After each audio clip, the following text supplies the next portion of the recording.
From Redox and Healthcare Strategy Bullpen, welcome to Diagnosing Healthtech, the show where we talk about healthcare and the technology driving it with the most interesting leaders in the industry. Good morning, HealthTech. Good morning, good afternoon, depending on where you are.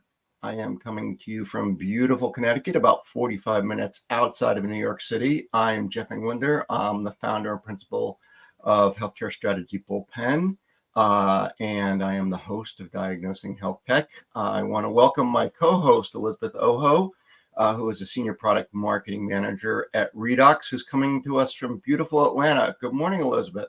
Hey, Jeff. I usually lead with being a pharmacist. So I'm pharmacist and senior product marketing manager here at Redox, calling in from Atlanta.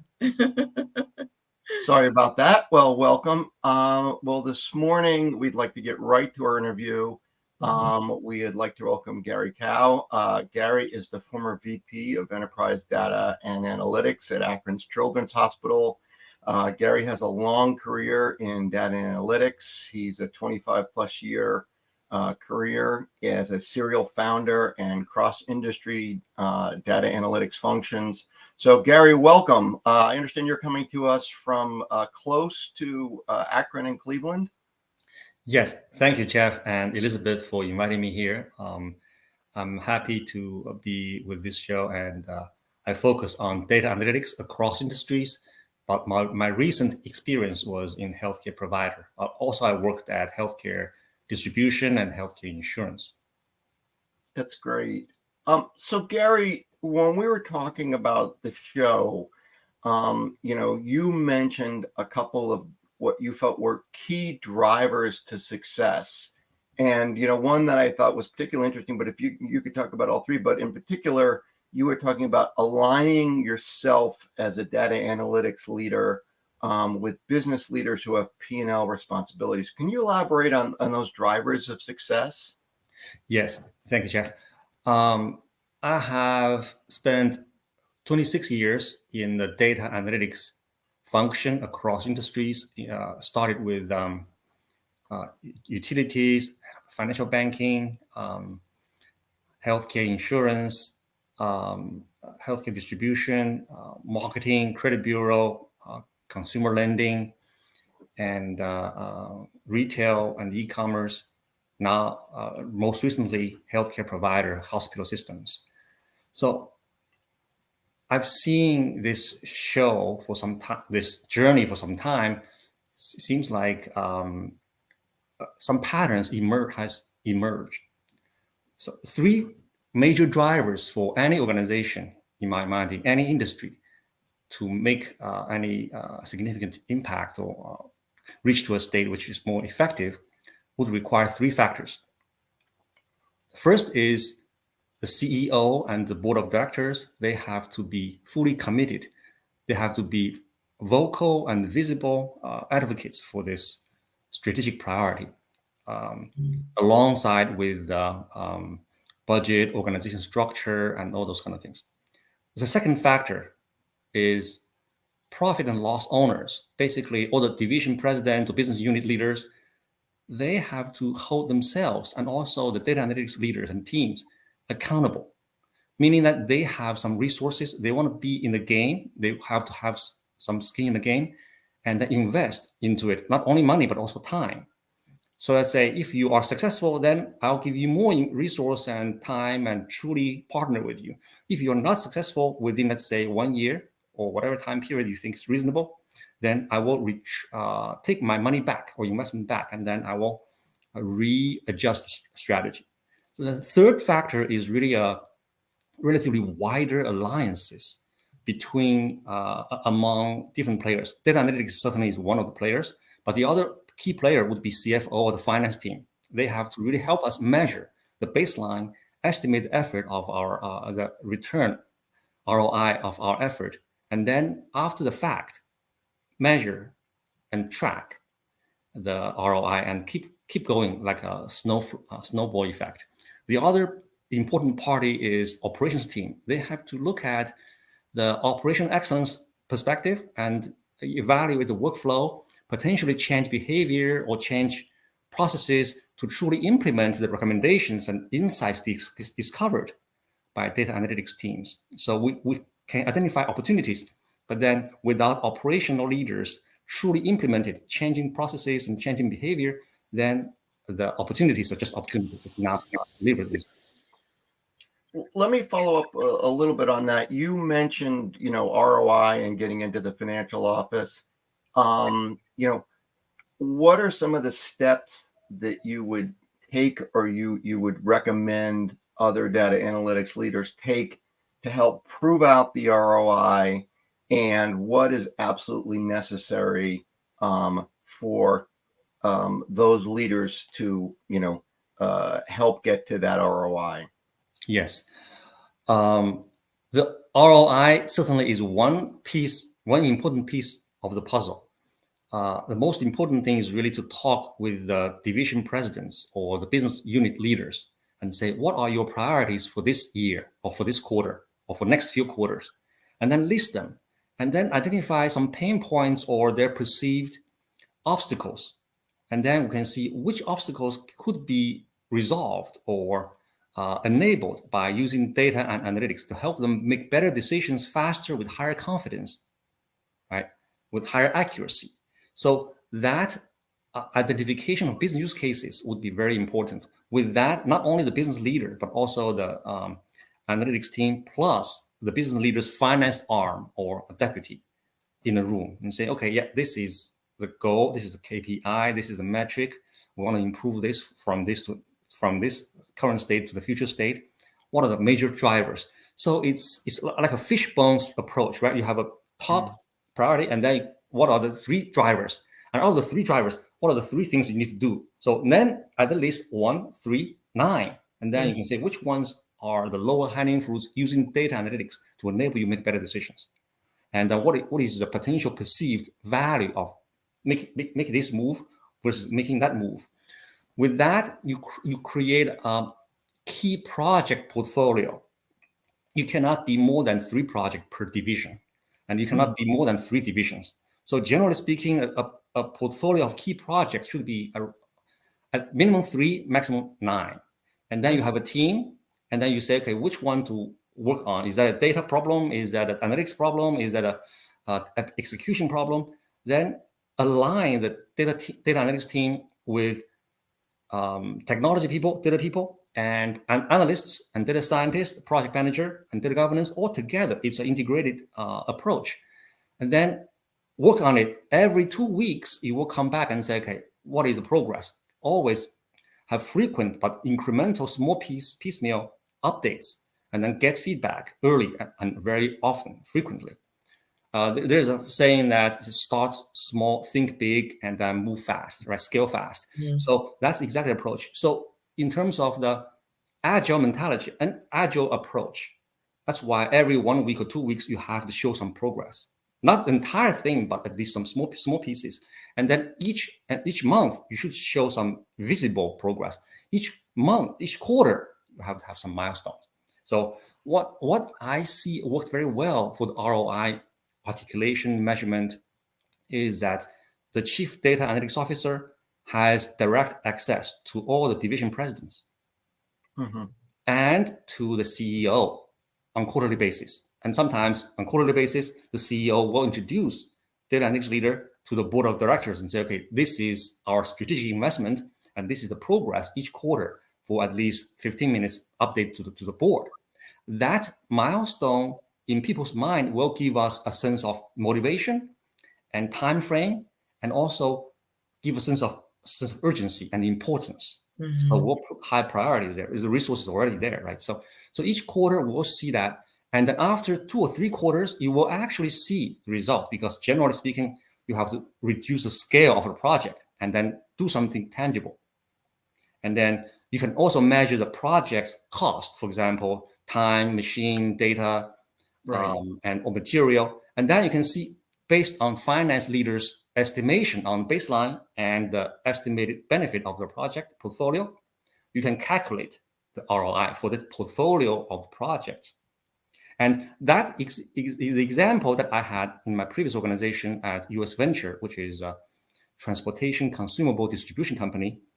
the portfolio ROI is minimum 5 to 1, usually 8 to 1, sometimes 10 to 1. Mm-hmm. So meaning that you spend $1 on this project, key projects. The recurring annual benefit could be $5, $8, $10. And you can calculate that, accumulate that over time. Go ahead, Gary. I didn't mean to interrupt. Go ahead. No, that's my point for ROI. So let me summarize, and then I'll let Elizabeth get a question. So what I hear you saying, and correct me if I'm wrong, is one is to bring in the key division leaders, bring in their finance teams as well, focus on a limited number of projects, if I heard you correctly, minimum of 3, maximum of 9, and you're looking to get an ROI of anywhere from 5 times to 10 times, but you were saying 5 to 8 times on a specific project, and one other thing was frequent iterative updates on where you are. Is that correct? Yes, not only updates, because each updates you have to show the progress and sign off, let's say, meaningful development results. So it's just not the frequency and time frame for update is motivation for us to have a sense of urgency. That's great. Go ahead, Elizabeth. Yeah, I really hear what you're saying about the relationships that the data analytics team has to have with the business leaders, right? And the executives, for sure, including the financial office. I'd be curious to hear how you envision a synergistic relationship between that team, the data analytics team, and the people generating the data, the providers on the front lines, for example. What does that relationship generally look like when they're successful? In this case, the frontline people generating the data, they are people who are doing sales, they are doing delivery, doing distribution, doing customer service, doing the sales job. So they have to have a relatively mature or at least stable system to gather information. For example, they should have good information about the prospects, the customers location, customers, let's say, firmographic information, customers location, a phone number, and people. And then also, when you sign the contract, then you know the value, and then also you deliver value, and you see the fluctuation of the volume of delivery and the sales. Those data is generally captured by ERP, Enterprise Resource Planning Systems. Right? And then that system generally will convert orders into cash or revenue recognition, account payable, accounts receivable. And so in the healthcare system context, you also have Epic, something like Epic or EHR, electronic health record systems. So that is generally captured. Without ERP, without EHR, right, then data analytics would not be even on the table, because we cannot make a meal without any material. Right, without a standard way of collecting the data. But working with the frontline people, let's say, okay, we need data, but then the data is not collected enough upfront. Then it's a much bigger process. It's a longer term process. Exactly. Let's go back and say, make sure that we collect information to help us make better decisions, and then it's kind of feedback loop. It's a virtuous cycle. So that's a much bigger business operational model discussion rather than data analytics discussion. Gotcha. Yeah, that totally makes sense. But I've shared with many people that there are 4 types of professionals or functions, or let's say career track. One is technology professional. The second is data professional. The third is analytics professional. The last is people in terms of business and operational decision makers and business people. Eventually, technology, data, analytics people, they are all trying to enable the business operational people to be successful. Right, to do their job better based off of previous performance. Yes. So that's why the 4 functions have to work together. In many organizations, data is so close to technology, they became part of technology organization. Analytics could be within the business operations team, so it's separated. So you may see some organizations have chief data officer and chief analytics officer separated. Right. But that will have some inherent potential conflict or lack of coordination or higher cost of coordination. So what I would recommend, based on my 26 years experience, is that data analytics should be combined. So chief data analytics officer. And this team is not truly in technology, it's also not truly in operations, but rather a more emerging and mature organization, similar to finance. So people ask me, Gary, when data analytics team grows up, what it would be? What do you want to be? Yeah. I said, when I grew up, I want to be finance.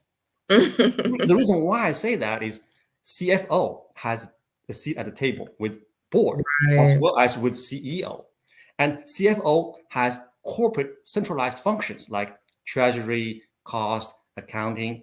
But financial planning analysis, FP&A, is not necessarily only centralized, but also decentralized within business unit divisions. Yep. Right. So you have centralized function, and also you have embedded, distributed functions in front line, and then you integrate them together. So the future chief data analytics officer could be like a different, kind of like a sister or brother position to CFO. But that's people say, oh, that can be called chief digital officer. Fine. We don't know necessarily what the label should be, but the function here is that the purpose is to become sustainable in terms of competitive advantage, to make better decisions faster with higher confidence, with higher accuracy. So how do you utilize not only technology, but also data and analytics techniques, and also the business context? So it's an integration kind of like a process. And the chief data and analytics officer's role is truly to be an alliance builder. It's more like an internal change agent, sometimes agitator, sometimes also the salesperson within the internal organization. So Gary, do a couple questions from the audience. I'd like to thank Gregory John Kramer. You get the award for earliest question ever in the show. 3 minutes in, congratulations. But the question, Gary, and a little bit of a debate here among the audience is who owns the data, and how do you deal with that question? So if you could address that, if you will. I believe the enterprise as a whole owns the data. The data is enterprise strategic resource. Think about people. Who owns people? An employee, right? It's the entire organization. It's not this division, this function, or this business line. It's the entire thing. So specifically to really set up the RACI, right, accountability, I would say the true owner would be the frontline business and operations leader. What about that? I think the question, and apologize for interrupting, is the question here is between the company itself and the patient. Who do you think should, in this case, in healthcare, and the patient, who should own the data? Where should that ownership, between HIPAA and, GDPR and all of the other, EU regulations, where should that ownership reside? Ideally, based on my personal view, patients should own their data. And then they just give the custody of the data to the organizational providers. And then organizational providers, they are generally the people who should truly own the data internally at the organization, right? Should be the operational leaders, including clinical and administrators. But they don't have the time to really manage that because it's not their domain of expertise. Then we have to have a dedicated data resource management team. That's why I say data professional, not IT, not analytics, but data team. They will make data as the sustainable, repeatable, scalable product or service or solution. Because data, you cannot use data as a raw material or ingredients, but rather use data in the future as a product or as a solution to enable the analytics people, and the analytics people will have some analytics solutions for the front line to use. So that's the integration approach. And you would house all of the cyber functions, so data privacy, data security within that data function? Yes. Okay. And then coordinating with technology, of course. Technology cannot be separated from that. I would say always that who should own this?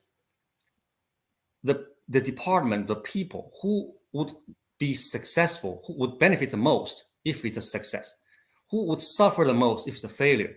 That party should own this thing. But when they have the ownership, they also have to have the resource accountability. And they can say, I can delegate for data team to manage for me. If you don't do a good job, I will hold you accountable. So that accountability, that theory of principle dash agency conflict always is there, but then you have to make sure that partnership is working. So one other question from the audience, and I'll phrase this in terms of something we talked about in the prep call. There was a question of, when you were talking about ROI, about not just looking for the metrics, but understanding those metrics within context. And when we were talking, you mentioned the idea of the data analytics office and the officer, what that foundation is, how that fits into the strategy, and managing risk and not chasing buzzwords. So could you talk about that more, how the strategy plays into, getting to the ROI, KPIs, and other metrics? Yes. Many people get distracted by some of the market hypes, right? So because every day our work is routine, or maybe sometimes it's challenging or difficult, or sometimes depressing. So we always look for things that are offering some hope or some magic fix or magic bullet. So the people get distracted by, okay, how would we implement generative AI in 1 year to magically change our process or make us much better, happier? That is wishful thinking. All the topics will have to be translated into use cases, mechanics, and value creation. And then that will require a consistent, but also sometimes boring, sometimes really I would say always dedicated focus on looking at the ingredients and components and processes. So nothing will actually replace hard work. So for example, if you think about the hype cycle between a long time ago, it's Y2K, and then we have ERP, SAP, then we have enterprise data warehouse, then we have internet bubble, then we have big data. All those things coming together. Now we have generative AI. So people get distracted, but it's the same old wine that's sometimes in a new bottle with a new label, because it's all about problem solving. It's all about data. It's all about mathematics, statistics, economics. It's about really design a process. So nothing about that is easy. So we just get distracted. No matter what, the most important thing is to tie the business strategy, priorities, vision, and mission into things that we can actually do in a short-term period. For example, okay, what's your year goal, annual goal, and then quarterly milestones? What I've heard some leaders saying, Gary, let's make significant progress in 1 or 2 years. But realistically, that expected progress will take 3 to 5 years, not in 1 or 2 years. Yeah. So that unrealistic expectation also is very visible at the highest level of executive leaders. Healthcare does tend to move slower. Yeah. And then one thing is also healthcare provider space has the lowest level of maturity in terms of data analytics across industries. That was shown by research by an organization called International Institute for Analytics. They've covered hundreds of organizations across industries, and they measured their maturity, and healthcare provider is actually the lowest. Does not mean anybody did anything wrong. It's just historically, we have different culture. We care about patient. We care about clinical outcome. And those numbers, those objectives are very hard to measure in dollar value, right? So, but there has to be a way to measure things in quantitative ways. It cannot be just qualitative. And then there is a need in the future for, I would say, clinical leadership to be also well versed in business language as well as technology language or data analytics language. That's very rare to see clinical leaders very versed across those domains. Go ahead, Elizabeth. Did you have a question?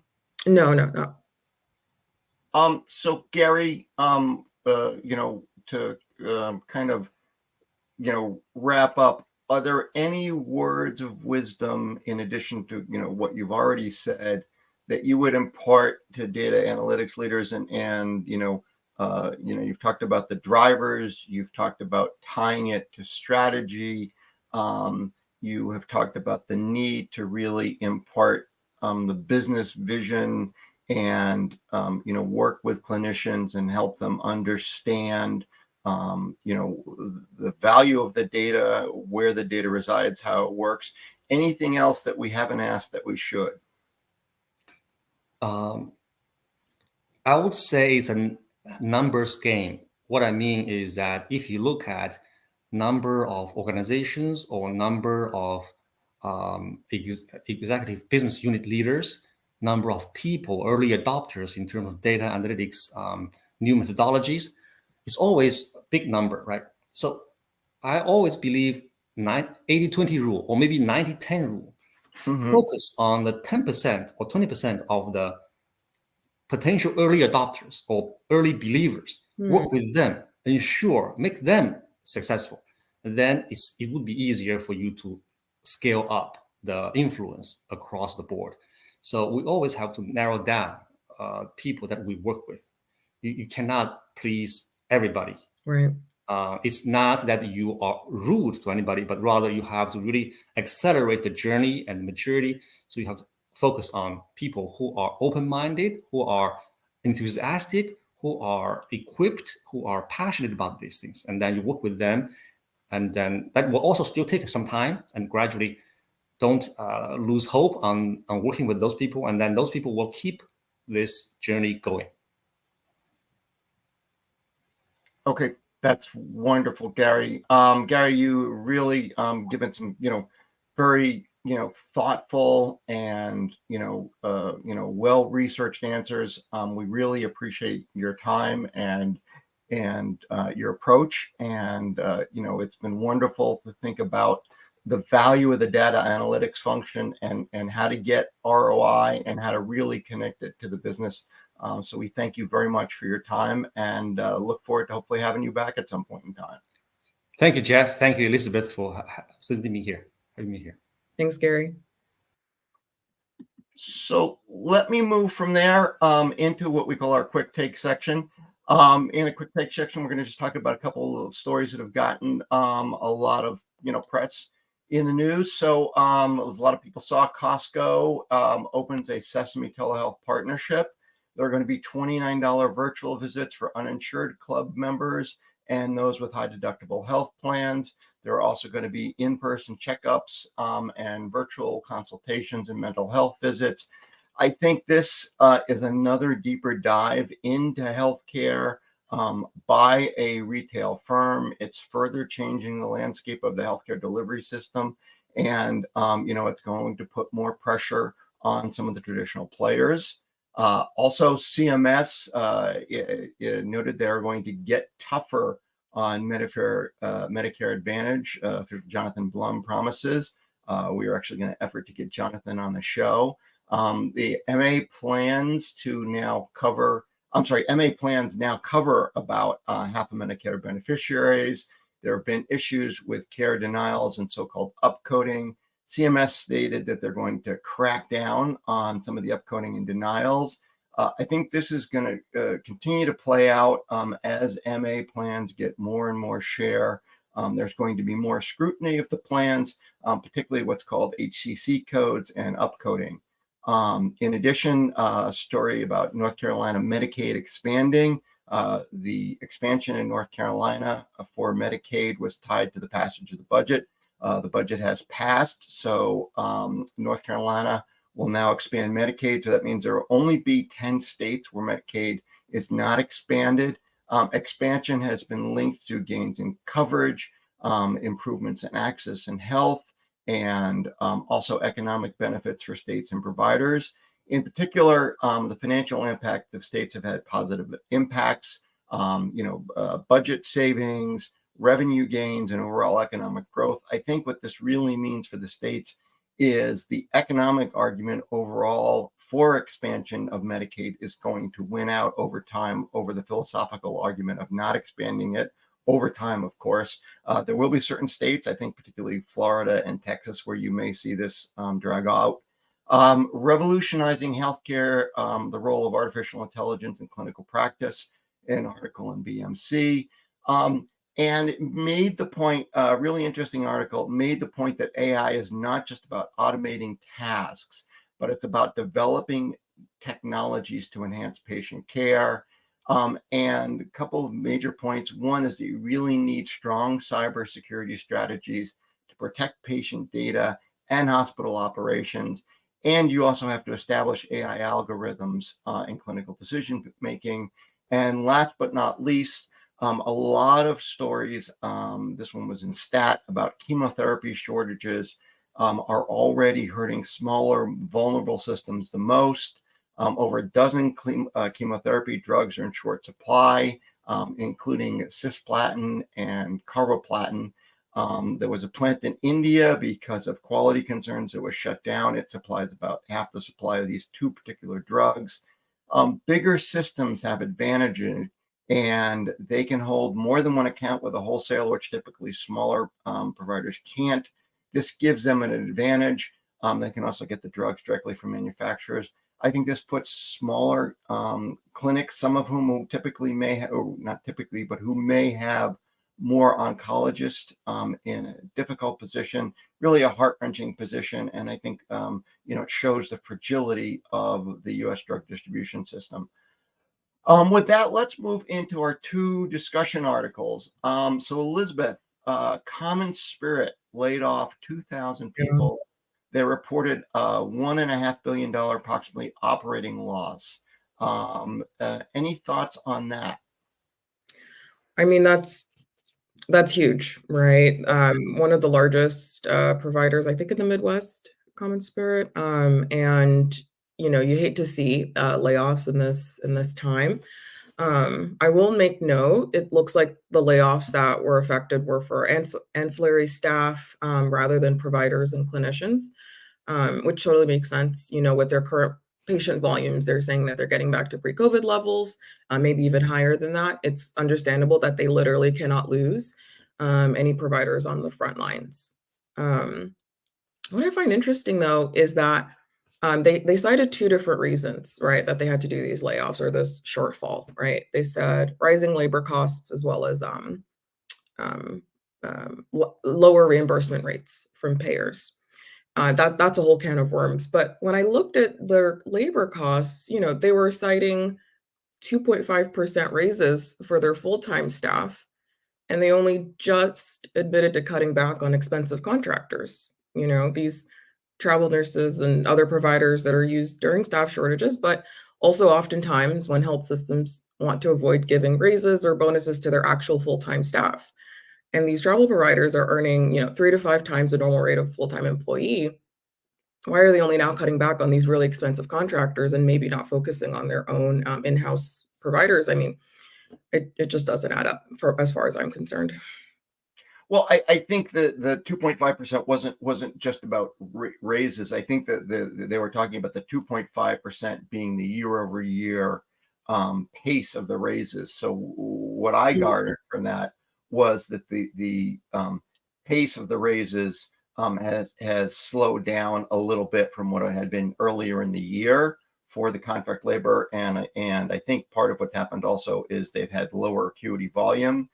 So that has led to a little bit of a revenue hit. But I do agree, over time, you're going to start to see, more and more labor issues because of the disparities in labor between contract laborers and full-time labor. The other thing I think you'll see is, continue to see very strong outpatient volumes. And So these that's are not problems just for Common Spirit. They've tended to be across the industry. And, they've introduced a turnaround plan. But, in general, all, providers have to figure out how are they going to make money. And we've talked about this before. As you see volumes shift out outside of the hospital, and you replace lost heads and beds per se. So I think that's going to be a bigger, longer term issue. it's very interesting because you're right, right? As patients are being shifted into the outpatient setting, that lower acuity care, lower costs, you're not billing quite as much. However, it's also less expensive, right, for the patient to be experiencing outpatient treatment or care versus inpatient. And I think this comes back to something that Gary briefly brought up, which is moving towards value-based care, right? Where if we can figure out how to make this new model work, we're actually incentivizing or motivating organizations to deliver the best possible care while reducing costs rather than reimbursing them for, let's say, the number of patients that they've admitted or the number of procedures that they've been able to do on the inpatient side. Yeah, and I think part of it is, as we talked about in an earlier webcast that we did with you folks, was that you're really going to see it move away from driving revenues more towards driving margins, and you may see procedures that are maybe less revenue intensive but more margin intensive as you're able to maybe move certain hospital care, although I think that will be a little slower, but hospital care into the home, but more things such as remote patient monitoring, virtual care, other things that will carry higher margins with them, but won't be as revenue intensive. I want to hear your thoughts, actually. Why do you think they haven't been able to renegotiate with their payers? Because that was a theme that came up a couple times in the article, and I'm struggling to understand. I mean, I would think that would be one of the main priorities of hospital leadership, right? Is to make sure that the reimbursement rates are keeping pace, at least with whatever is going on today. Oh, I don't think it's not because they didn't want to. It's my understanding it's typically 3-year fixed contracts, and they're not able to until the fixed contracts come up. And I do know from one of our prior discussions, I think the range of increases was in the 3 to 5% range, and it's now moving over that in some of the newer contracts. But it's only as the contracts come up for renewal, right, that they have a chance to. Yeah, and Common Spirit may be stuck in some older contracts. I don't know that for a fact. Very true. Very possible. Yeah. So let's move on to our next article, which is very interesting. The FTC and Lena Khan filed a lawsuit against U.S. Anesthesia Partners and Welsh Carson Anderson and Stowe for an anti-competitive price fixing scheme in Texas. And this relates to U.S. Anesthesia Partners. I did want to specify, after reading the article, that while U.S. Anesthesia Partners does do business in a number of states, this only related to their business in Texas for anesthesia practice. And what the suit alleges is that Welsh Carson, who was a minority partner, had conspired with U.S. Anesthesia Partners to fix prices with some of the non-U.S. Anesthesia Partners providers, and that's what the suit alleges. Very novel in a number of ways. As I said, they are alleging this against a minority partner. Any thoughts, Elizabeth? Well, the FTC is certainly on a roll. We know that they're currently also pursuing Amazon with accusations of price fixing and breaking some antitrust laws. And from what I've read in the article, I'm obviously innocent until proven guilty, but it definitely seems as if they were able to measure less than optimal patient outcomes in terms of actually increasing the price towards the patient, which, as far as I'm concerned, should not be happening. So I say good for the FTC. Obviously, there's a times and places for mergers and acquisitions. It just seems in this case, there's a clear case to be made that, through the acquisitions of all of these independent practices and undercutting the prices of the other independent practices that weren't part of their group, patient care was being increased. And I wonder, patient cost was being increased. And I wonder, how many patients were probably on pushback or delayed care because of these increased costs, right? How many patients are now saddled with more medical debt because of this price fixing? I'm eager to see how this plays out. I frankly hope, if it's proven that they face real consequences, and this actually does become a clear example for the rest of the market, that if you're doing something like this, you'll at least be called out for it. I'm going to play a little bit of devil's advocate here for a second. I think it's a very interesting case. I do think some of the issues of law, not being a lawyer, Right.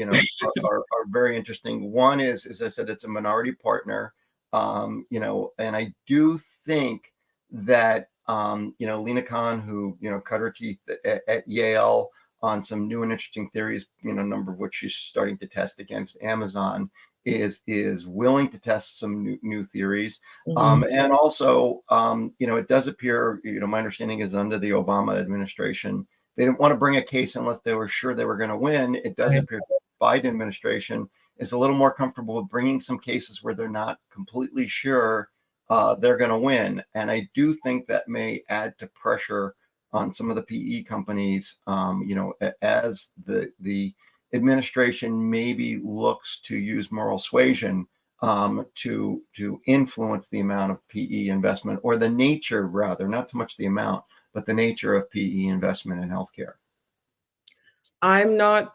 Honestly, I'm not against it, decreasing the amount of PE investment in healthcare. I mean, I would argue that there's a decent amount of history that shows that when profits are prioritized over patient care, the patients don't win, frankly, and guess what? PE investments, they want to see profits over anything, frankly, right? So if we're able to move this case along, and it goes on the favors the FTC side, I don't think that's a bad thing, frankly. I don't know that for-profit organizations should be in healthcare. Interesting. I do think there are some. I don't think all. I think it's easy to throw everybody into one bucket and to vilify some people. I do think there are some PE organizations who really want to take out some of the froth and waste in healthcare and improve what's going on there and bring better care to the patients. And I do think, honestly, there are some that are really just trying to, squeeze out every last dime and see what they can do. So it'll be interesting to see, how this plays out. Yeah, I'm really eager to see it as well, for sure, both here and with, consumer products, right, with what's going on with the Amazon case as well. Yeah, no, I think the FTC is going to keep us all very busy. Yeah. Let's see. I do not see any other questions from the audience, but I would like to thank you all for being so engaged and asking a number of questions to Gary. I thought that was a great discussion. So with that, let me wrap it up. As I said, I'm Jeff Englander from Healthcare Strategy Bullpen. We'd like you to think of us kind of as the Rosetta Stone that helps bridge the gap between the language of culture of technology and the language and culture of healthcare. We help you and your firms learn how to apply technology and improve the health of people. Please take a look at our blog. The latest blog was on the ethical landmines of AI in healthcare. And next week, we are honored to have John Halamka. John is the president of Mayo Clinic Platforms, and John will talk about, needing, how do you get your data in the right form and in the right place to learn how to maximize its value. It was a great interview with John, and we really look forward to you all joining us for that. And with that, please do check in with us on LinkedIn. Please feel free to email me at jenglander@healthcarebullpen.com. And with that, I will turn it over to Elizabeth. Yeah. Feel free to subscribe to Diagnosing Healthtech at redoxengine.com/diagnosinghealthtech to get weekly invites to the show. You can also email us with questions, topics, guest ideas, or anything else. Our show is also sponsored by Redox, the health integration platform that specializes in implementing big data, AI, and cloud computing. Coming up, we have a really exciting webinar on October 5th about the challenges of patient identity with our partner, Verato. Feel free to sign up at redoxengine.com to learn how you can solve challenges in identity management. From all of us here at Diagnosing Healthtech, thanks for watching and see you next week.